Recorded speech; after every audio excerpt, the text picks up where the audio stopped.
afternoon, everyone, and thank you to Pastor Deckard for having us today. Pastor, if you would like to join us, we'd love to have you here.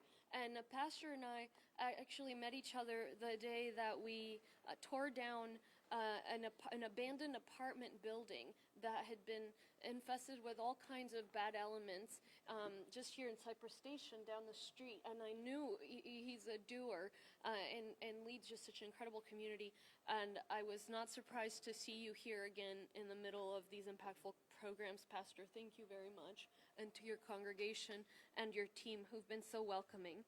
I want to thank our congressional delegation for getting American Rescue Plan funding for this project. I know that the office of the Congresswoman Sheila Jackson Lee is here, as well as Congressman Al Green, and we couldn't, oh my goodness, and how could I possibly forget Congresswoman Sylvia Garcia's Chief of Staff who's here. And so thank you so much, because we would absolutely not be able to do this but for your advocacy and your support for the region. That is where these funds came from.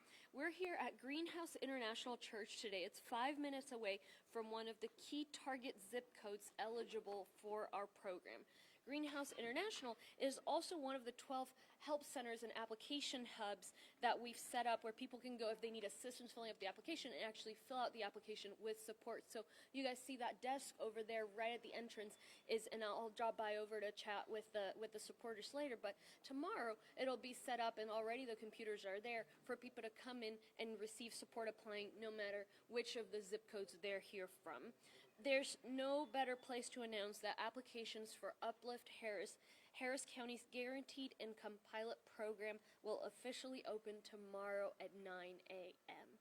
And we are just so proud of that. It's been a lot of work. Our public health department, county administration, all the departments that have taken part in this, and of course, Commissioner Ellis and your office who've taken the lead on this project. It's a program that is going to make such a difference to the residents of Harris County. Not a solution to poverty, but the best solution we have and the best tool that we have in the toolbox. Our state is the 8th largest economy in the world, and yet 2 in 5 Houston residents, almost half of Houston residents, say they would be unable to pay for a $400 emergency. We have a growing income inequality problem. The bottom 20% of households in Harris County account for 3% of total income, and the top 20% receive 53% of total income. As county leaders, we have a duty to do everything we can to tackle poverty and income inequality. And guaranteed income is an idea that has shown a lot of promise. Politicians and economists, as far as Richard Nixon and Milton Friedman, advocated for the idea of a universal basic income. So did Martin Luther King Jr. And these programs have been implemented around the world and around the nation with positive results. The reason that guaranteed income programs are gaining so much traction is because they work. In Stockton, California, where they implemented a similar program, the evaluation found that full-time employment among participants increased. In Hudson, New York, similar results. Employment increased from 29% to 63%, according to the Chicago Council on Global Affairs. So huge numbers of improvements. Cash recipients in Stockton reported being less anxious and depressed than the control group that did not receive cash assistance. Other people here, or some people, when they hear cash assistance, direct financial assistance, they hear we're giving out cash payments with virtually no strings attached, and understandably, they get worried. How can we guarantee that the families will actually spend it on resources that help them? Well, according to research that tracked 7,300 recipients in cities across the nation, 41% of the funding was spent on retail sales and services, 28% on food and groceries, transport and utility came third.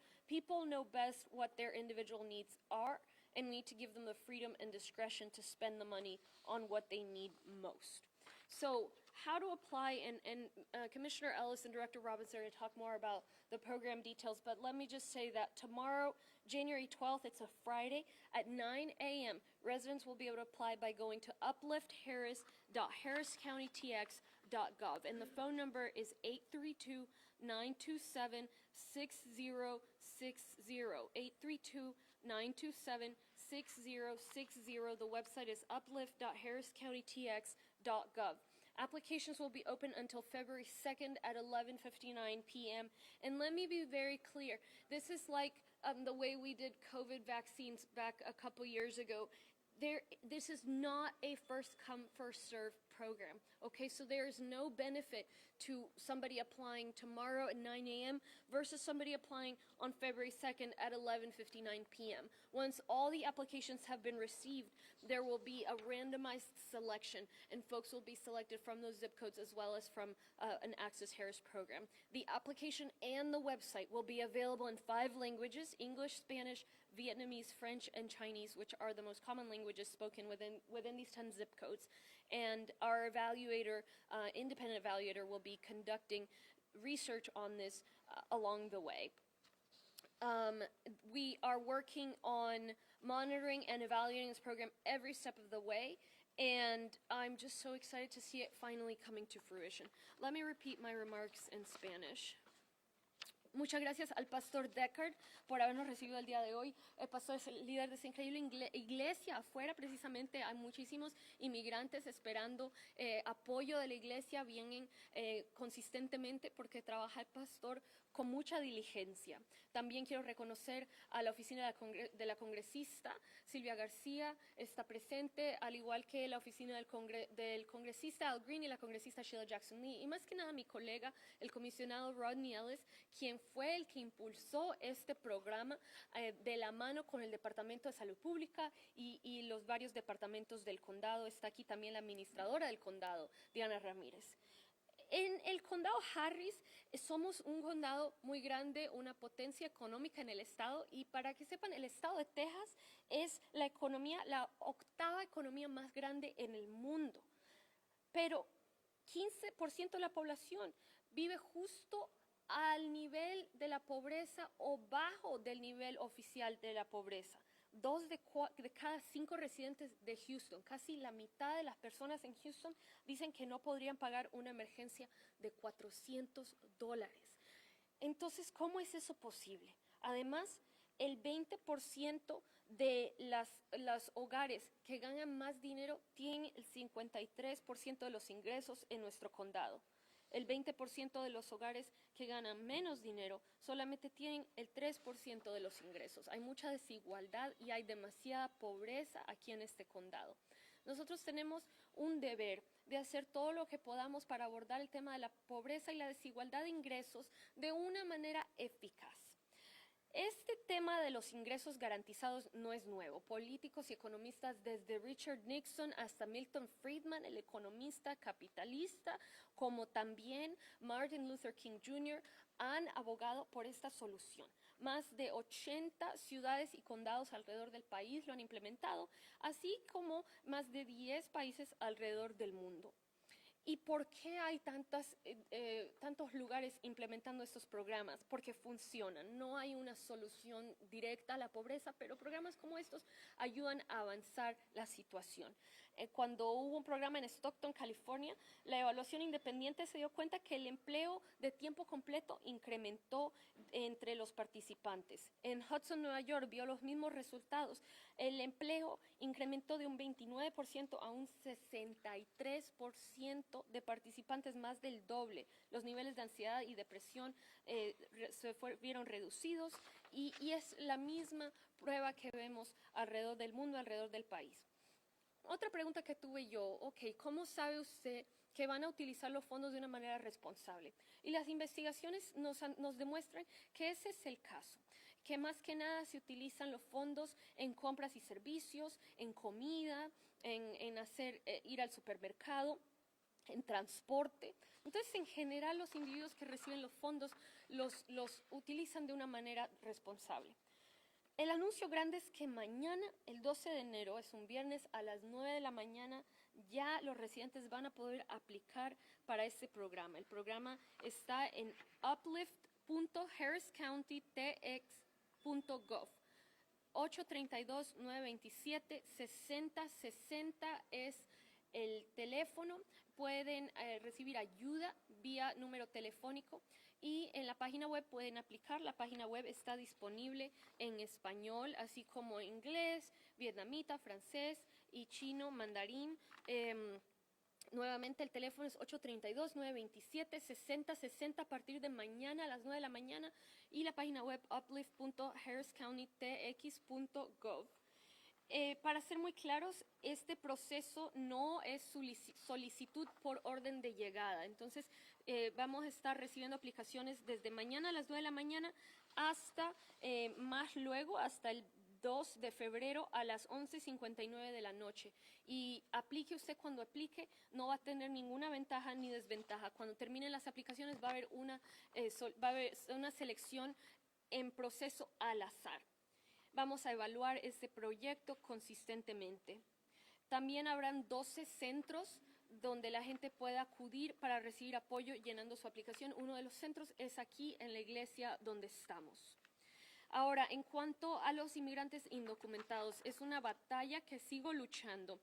Hoy día sabemos que los inmigrantes que vivan con alguien en el hogar, que tenga estatus de inmigración legal, bien sea ser refugiado, bien sea tener el green card, la residencia, se les haya dado ya también el asilo, el hogar en sí puede aplicar. Estamos luchando porque si usted tiene el hogar y tiene un hijo menor de edad que sea ciudadano, residente, asilo, etcétera, que su hogar pueda aplicar. Los mantenemos informados. Por ahora, la persona con estatus legal tiene que tener más de 18 años y yo sé que eso es difícil porque, bueno, los chicos 18 ya se habrán ido, pero en esa lucha continuamos. Igual estamos buscando crear un programa similar con fondos privados, pero estoy empujando mucho a los líderes del condado que nos ayuden con esto.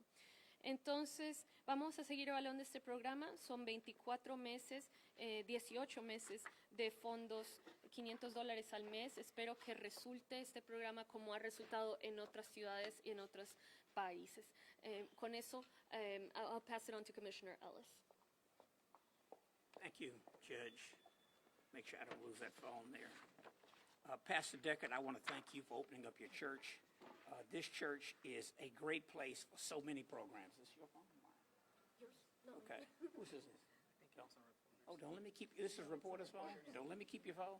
This church is an important place for so many leaders in our community. We come and have press conferences on a regular basis. I've been here when he's been feeding people. I've been here when he's been taking applications for housing. So, Pastor, thank you for opening your church up again. After me, you'll hear from Barbie Robinson, the Director of Public Health. Our county administrator is here as well, Deanna Ramirez, and she'll have a few words as well. As we approach Martin Luther King Day, I wanted to remind us of his call, as the judge did, for a guaranteed income program to end poverty and make real this country's promise of freedom, equality, and justice for all. Decades later, the promise remains unfulfilled, but we're taking steps to make his dream a reality through Uplift Harris. This is just one part of a very comprehensive program. Every family in Harris County deserves access to opportunities and resources that they need to make ends meet. Despite our region's vast prosperity, Harris County has some of the worst economic inequality in America. With high rates of poverty, decades of neglect, inequitable investments, and discrimination have helped lead us to where we are. Many communities in this county are financially destabilized and have been that way for generations. It's been perpetuated by inequality and built upon unfair barriers to prosperity. The pandemic and soaring costs have made things worse for families struggling to get by and just want to make ends meet. Approximately 8% of Harris County residents, primarily Black and Latino families, live in areas of persistent poverty. Nearly 9% of our workforce are working poor, and they don't earn enough to make ends meet. That's taking its toll on families and undermining our region's economic health and prosperity. That's why Harris County is piloting Uplift Harris. It is just a pilot to provide an income floor, the stable ground that families need to rise above poverty and build a better life. I want to thank Dr. Robinson and her team. They did a great job. I know that the 5 of us on Commissioner's Court are a challenging group to work with, but you did a good job. I want to thank my staff and the judges' staff in particular because they took the lead on designing this program. I want to encourage, as Lena Hidalgo did, families who are eligible to apply tomorrow and invite others to learn more about the pilot program. Uplift Harris is just a part of our county's broader strategy to address inequality, reduce poverty, and foster economic prosperity. Across the county, across this country, guaranteed income programs have shown to be effective at helping improve a family's stability, economic mobility, and well-being by reducing housing instability and food insecurity, increasing education and employment opportunities as well. But the benefits go even further. Families report improvements to their physical and mental health, being able to spend more time with their children, and a greater sense of self-determination when they are trusted with the resources that they need and they decide what to do with them. With Uplift Harris, our guaranteed income program, this pilot program, we're joining a number of other places around the country. LA County, Cook County, Austin, the city of Austin, 45 cities and other counties in a national effort to realize Martin Luther King's vision of a guaranteed income to advance economic freedom and prosperity. I'm proud to participate in this vital effort. I hope that it works. I hope that people apply. I hope it's a model, and I hope that my colleagues on Commissioners Court are willing to look at this, make changes, and expand on this program. I want to stress it is just a beginning. And I want to stress again, it is part of a much broader package. The judge did this, but I want to do it again if you might. This program is only possible because the Biden-Harris administration made funds available to let us do this. And it's only possible because 3, generally 4, sometimes 5 of us on Commissioners Court were willing to take this money and do creative, innovative, new strategies like this instead of just filling holes in the budget. Our congressional delegation, all of the Democrats, I want to thank them in particular because they voted for it. Even my colleagues on the other side of the aisle who didn't vote for it, I appreciate them as well, and hope that this program sets an example, and maybe we'll get stronger support and more funding, maybe from the federal level or the state level, if not on our level, to do it again. Yoruba Harris is here, the district director for Congresswoman Sheila Jackson Lee. Give her a round of applause because we appreciate this $20.5 million. John Chapa Gorchinsky, who I've known forever. He's just vanishing. He's so thin now. He may have tipped out from Congresswoman Sylvia Garcia's office. He is her district director. Give him a round of applause and tell him I asked you to clap. I think he might have tipped out. And Robertine Jefferson. I want to call your daddy's name was Robert Jefferson. Robertine Jefferson is here, director special projects for Congressman Al Green. Lizzie Fletcher, I want to thank her as well in her absence. Okay, and with that, I'll turn it over to Director Robinson and then Deanna Ramirez. And then we'll take questions. All right. Good afternoon. I'm Barbie Robinson. I'm the Executive Director of Harris County Public Health. I want to thank you all for being here today. I want to thank Judge Hidalgo, Commissioner Ellis, and the Commissioners Court for making this investment in really a monumental program that really has the capacity to move the needle on addressing and eradicating poverty as part of this pilot. As my leadership has already said, we are one of several jurisdictions around the country that has implemented this model, and they've seen promising results, and we're confident and hopeful that we will see similar results in terms of reducing poverty, improving well-being and self-sufficiency, and the mental health. We know that poverty causes trauma, and we know that trauma leads to many other social ills, health ills, etc. And as the health department, our goal is to address and improve the social determinants of health, and Uplift Harris County is a key component to us really driving home and moving the needle on addressing inequities in our health system and poor health outcomes for the residents of Harris County. I want to talk a little bit about the process for enrolling in the program. The program will serve approximately 1,900 individuals. It's divided between individuals that live in 10 zip codes within Harris County, and those are the 10 zip codes where we see the most pervasive poverty, those individuals that are living at or below 200% of the federal poverty level. The other participants, around 30% of those individuals, will be participating or coming from our Access Harris County program.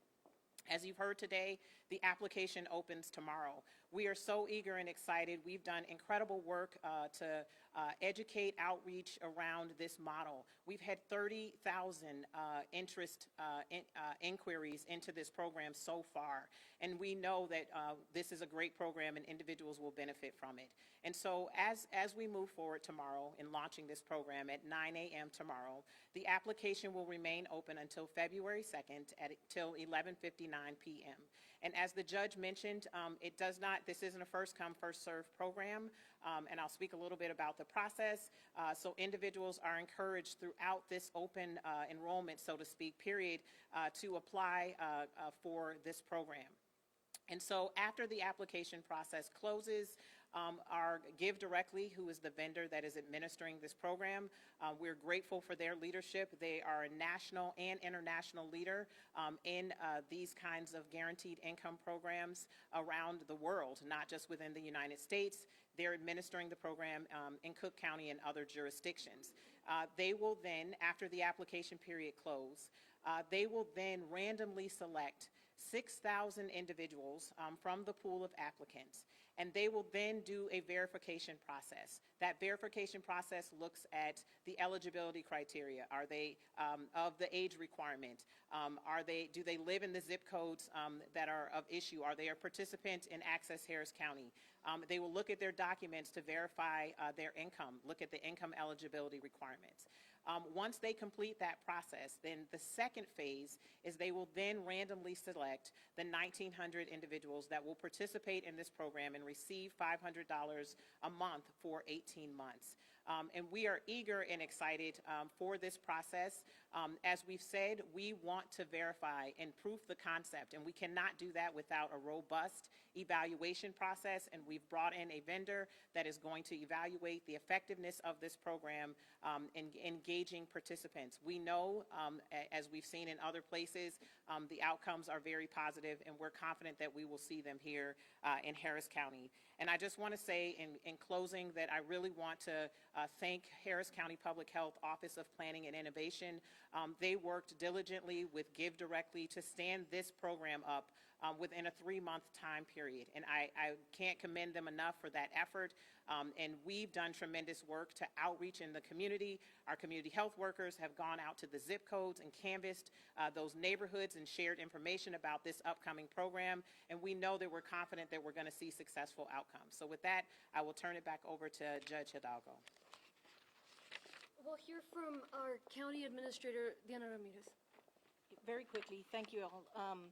And as Judge Hidalgo said, nearly half of all households in the U.S. don't have the $400 in cash on hand to be able to pay for an emergency or unexpected bill. So we're starting this program with the working hypothesis that Harris County residents living in poverty that are selected for this program will spend the program funding of $500 per month the way poor people in other jurisdictions have, on food, on medicine, rent and utilities, gas and car maintenance, and other essentials. So they won't be forced to pick between a child's inhaler and paying their electric bill. They won't be, they'll be able to buy a new tire instead of having to miss work and losing out on a day's pay because they're hourly workers. So there's a growing body of research that we've been looking at on these programs that shows that guaranteed income works. It moves households out of poverty. It improves physical and mental health outcomes for participants, and it helps people re-enter the workforce. So our program will contribute to this research by being rigorously evaluated to ensure our working hypothesis holds for Harris County. So we're excited to launch Uplift Harris, help add to the body of evidence that shows guaranteed income works, and help a few of our neighbors make ends meet. Thank you. Thank you, and we'll now hear from Pastor Deckard. Very briefly, when you pulled up, you saw a line of cars. Those are people that's waiting for food and groceries. A great man once said, "When I was naked, you clothed me. When I was hungry, you fed me. When I was homeless, you gave me shelter. We follow the model of that great man. Provide food, groceries, shelter, whatever a person needs. This program, we are so honored to be a part of this program. Thank you, Judge Hidalgo. Thank you, Commissioner Rodney Ellis. Thank you, Harris County. We are so honored because we have an opportunity to assist people who are going through, to help them go through. And together collectively, even though we know we cannot solve every issue, this is another step of making this world a better place to live, work, and worship. So I thank you, Harris County. Again, thank you, Commissioners Court. Thank you, Judge Hidalgo, for making this possible. Because somebody in that line right now is going to make a great difference in their life. They will now be able to feed their children and pick their heads up. So thank you. And programs like this is very needed in Houston and Harris County. May God bless you. Thank you, Pastor. Thank you so much. And to your congregation, we'll take any questions. Judge Hidalgo, I know you mentioned in Spanish, there's about people who may be undocumented. Can you give us a little bit about those efforts we talked about in English? Yes, so folks who are undocumented, they can apply if they're part of a household where there's somebody in the household who has legal residence status. That includes green card holders, refugees, asylees. The issue is right now that person in the household needs to be 18. But we have until February 2nd to figure out whether it's possible for a child who is under 18 to be, obviously the child wouldn't be the one receiving the money, but if it would be possible to do that, I believe we've done that with a past program. And, I was chatting to the folks outside that the pastor was talking about, and many of them are undocumented. And I said, well, if you have someone in his household, I said, well, they're 15. So, I'm continuing to fight this fight in the sense that the income inequality impacts everybody, whether or not they have papers, and both documented and undocumented work incredibly hard to make ends meet. And we have one of the folks out there had a stroller because there's about to be a baby born in the household, and so it's part. They must be part of the conversation, not an afterthought. Pues, Alina Hidalgo, usted decía que tienen hasta el 2 de febrero para saber si esas personas van a ser elegibles. ¿De quién depende esa decisión? Mis colegas, realmente los líderes aquí departamentales, entonces los invito a que sigan haciendo esa pregunta, porque y realmente a las familias mi recomendación sería apliquen y después, bueno, si se logra que haya la elegibilidad, ok, ya están ahí disponibles, y si no, bueno, pues si hay un programa similar en el futuro, se les puede contactar, porque tenemos la información. Entonces, pero ahorita de aquí al 2 de febrero depende de los departamentos que ven aquí, mis colegas en la Corte de Comisionados, ver cómo vamos a hacer para que familias que de repente tengan una persona menor de edad, que sea ciudadano, que esa persona pueda hacer lo que los ayuda a que la familia en sí califique. Estoy casi segura que hemos hecho eso anterior para uno de los programas federales. Entonces, ¿se designaría o se definiría en una junta de comisionados, en una votación? Puede que lo resuelva los mismos líderes del condado, de la burocracia, o puede que tenga que ir a la corte, ya veremos. Espero que lo puedan resolver entre ellos, porque en el pasado no ha sido tan complicado. Pero, bueno, de repente las leyes cambian, cambia el abogado del condado y las opiniones son distintas. Y finalmente nosotros tenemos que seguir lo que diga el abogado del condado.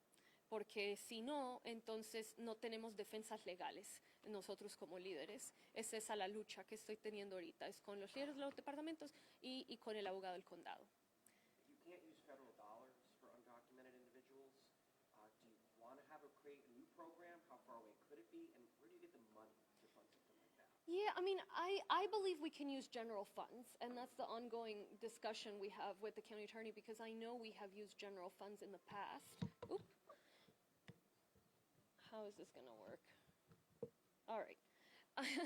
I know we've used general funds in the past for direct assistance program. That was back with the CARES Act. This was federal funding from President Trump.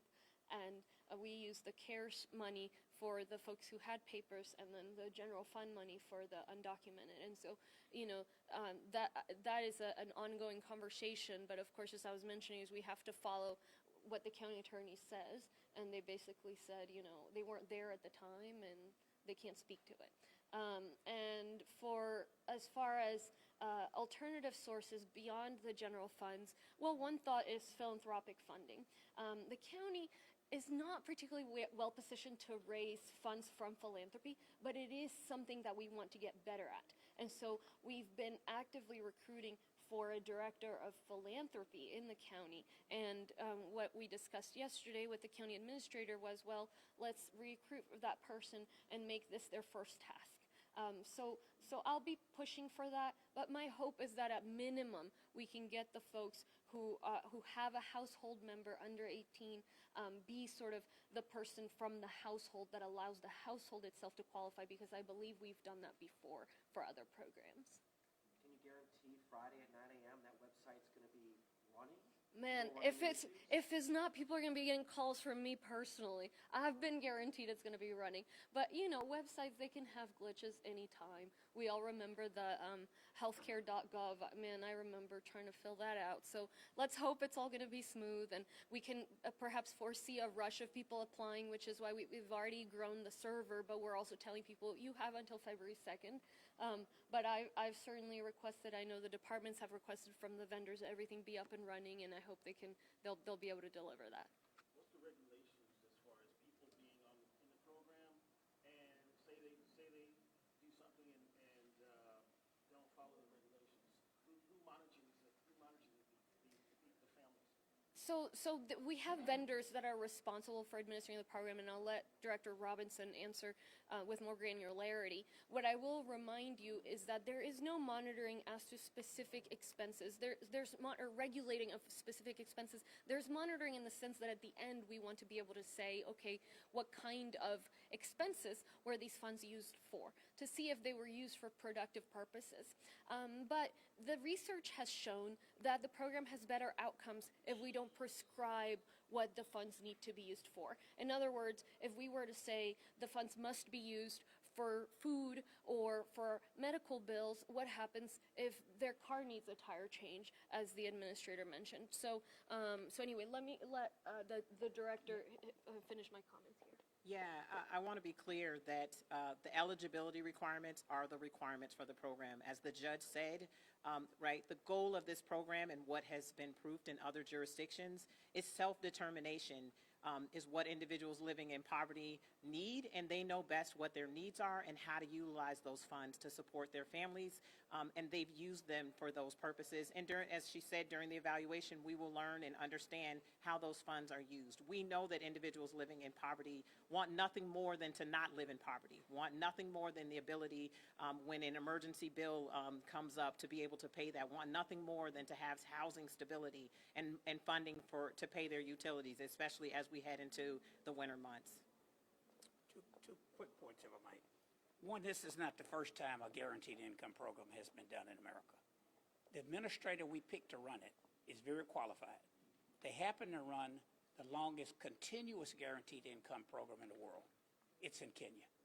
So we have the benefit of looking at best practices around the country. That's not to say that we can't make improvements. With regard to people who don't have the documented status, I am very sympathetic to that issue. As you heard the judge express, she is as well.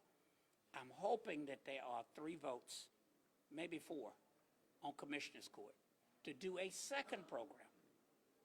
This program is down the road, but if we do another program, whether it's another 10 million, which I think would make us the largest one in the country. I think Cook or LA might be 40 million. Another 20 million, we would match what they're doing in one of those counties. What we could do is take some things that we're paying for with general fund money, pay for that with ARPA money, and then take that general fund money, set up a second program, and make as many changes as we want to make when we do it, provided we comply with the law, or we make an assessment on how much risk we're going to take. Okay? Quick question, I know a mention of access and other programs, so you apply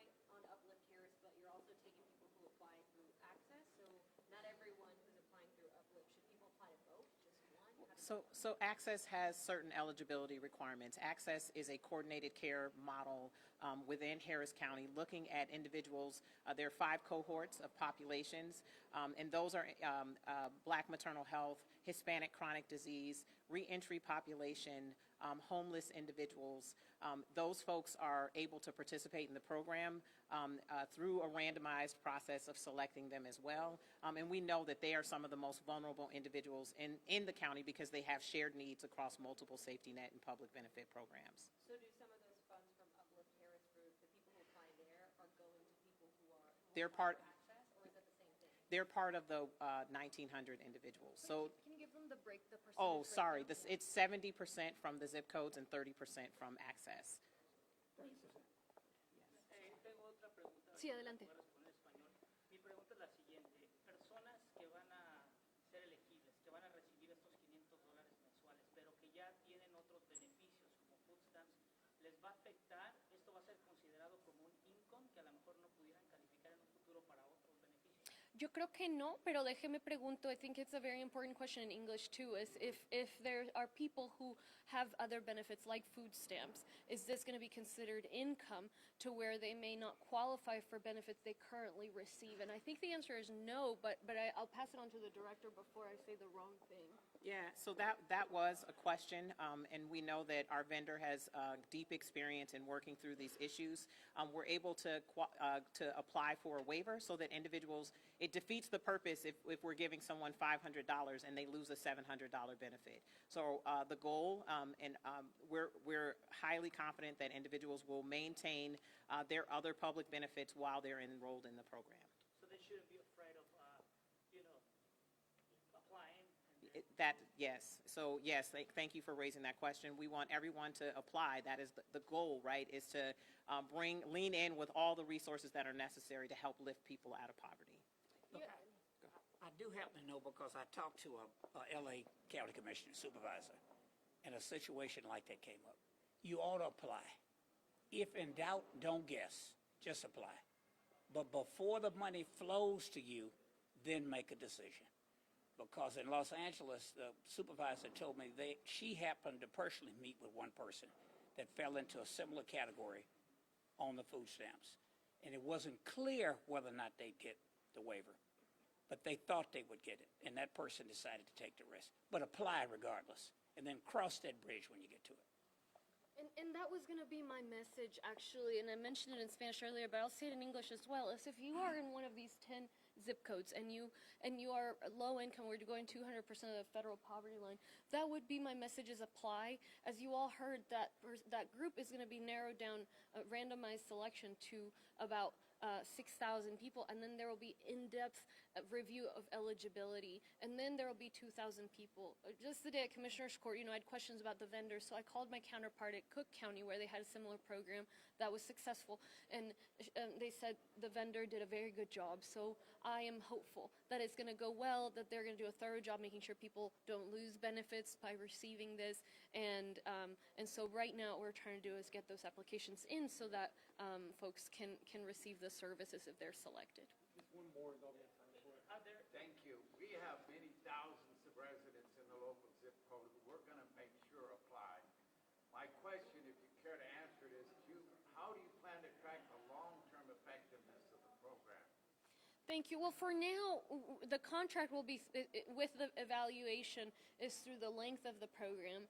And longer term, well, if we're able to make the case for an additional investment based on the results, then we'd be able to look at it on the longer term. It'd be up to the court whether it's worth tracking, effects for those same families who received the 18 months of support and what those impacts were years and years later.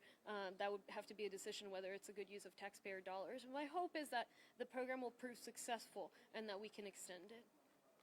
Thank you. Just very quick, the 12 sites that they're going to be people helping people, are they published in a website or do you have them handy?